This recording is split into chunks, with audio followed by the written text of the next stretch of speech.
স্টুডেন্টদের বলছি, বিশেষ করে ক্লাস 10 আইসিএসসি বোর্ড জাভা এবং সিবিএসসি ক্লাস 12 এই স্টুডেন্টদের এই সপ্তাহে আমি সবাইকে প্ল্যানিং শিট দিয়েছি।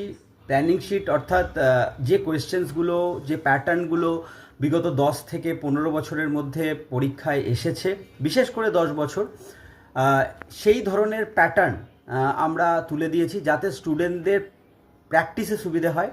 কারণ আমরা কি হয়, আমরা অনেক প্রিপারেশান নিই, কিন্তু প্রিপারেশনের পরে নাম্বারটা দেখা যাচ্ছে হ্যাপাজার্ট হয়ে যায় শুধুমাত্র প্ল্যানিংয়ের অভাবে। মানে মাথায় সাজানো থাকে না কি কি কোয়েশ্চেন, কেমন ধরনের কোয়েশ্চেন আসতে হবে, বা যাদের ক্ষেত্রে একটু ম্যাথামেটিক্স বা প্রোগ্রামিংগুলোকে একটু মনে হয় কঠিন, তাদের ক্ষেত্রে এই সাজিয়ে রাখা মাথায় যে মানে আমাকে রাইটিং দিলে কি করতে হবে ফাইল হ্যান্ডেলিংয়ে, বা আমাকে জাভাতে যদি কোনো একটা প্যাটার্ন দেয় আমি সেটা কিভাবে ভাববো, বা ডিজিট এক্সট্রাকশন মেথডে আমি কিভাবে ওটাকে তুলে নিয়ে আসবো। সুতরাং যদি খুব সুন্দরভাবে মাথায় সাজানো থাকে যে এটা হলে এটা করতে হবে, তাহলে আমরা কিন্তু পার্ট মার্কিংও অনেকটা পেয়ে যেতে পারি। বিশেষ করে তাদের বলছি যাদের প্রোগ্রামিং একটু কঠিন বলে মনে হচ্ছে, বা বিগত দিন থেকে তাদের ম্যাথামেটিক্সে প্রবলেম রয়েছে কিছু না কিছু। তো সেই ক্ষেত্রেও আমরা কিন্তু কম্পিউটারে অন্তত 90 থেকে 95 মার্কস তুলে নিয়ে আসতে পারি শুধুমাত্র এই প্ল্যানিং এর দ্বারা। সেই প্ল্যানিংয়ের জন্যে, যাতে প্ল্যানিংয়ে তোমাদের কোনো অসুবিধা না হয়, তার জন্য একটা আমি প্রত্যেক বছরই প্ল্যানিং শিট তৈরি করে হাফ ইয়ারলির পর দিই।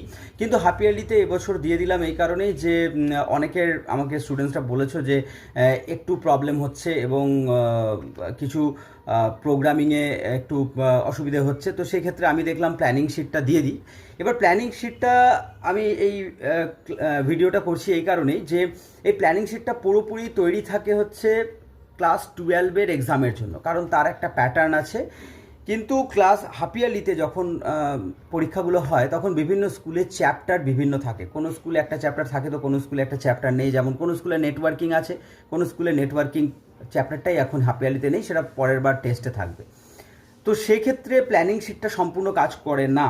কিন্তু ব্যাপারটা হচ্ছে যে যাদের ক্ষেত্রে ওই বললাম যারা একটু প্রোগ্রামিংয়ে ঘেটে গেছে ব্যাপারটা, সেই জায়গাটাকে স্ট্রাকচার্ড ওয়েতে নিয়ে আসার জন্য আমি এই ব্যাপারটা খুব আগেই দিয়ে দিলাম। তবে আমি গার্জেন এবং স্টুডেন্টসদেরকে একটাই কথা বলছি, হাফ ইয়ারলিতে আমি এক্সপেক্ট করি স্টুডেন্টদের কাছ থেকে 50-60%। এই 50-60% যদি তুমি নিজে করে নিয়ে আসতে পারো তাহলে অনেক। কারণ এই মানে হাফ ইয়ারলি এক্সামে প্রথমত টাইম কম পাওয়া যায় প্র্যাকটিসে, সেকেন্ড হচ্ছে যে সব চ্যাপ্টারগুলো সঠিকভাবে শেষ হয় না। মানে শেষ হলেও, শেষ তো হয়ে যায় কিন্তু প্র্যাকটিস হয় না। তো সেক্ষেত্রে এই প্রবলেমটা থাকে।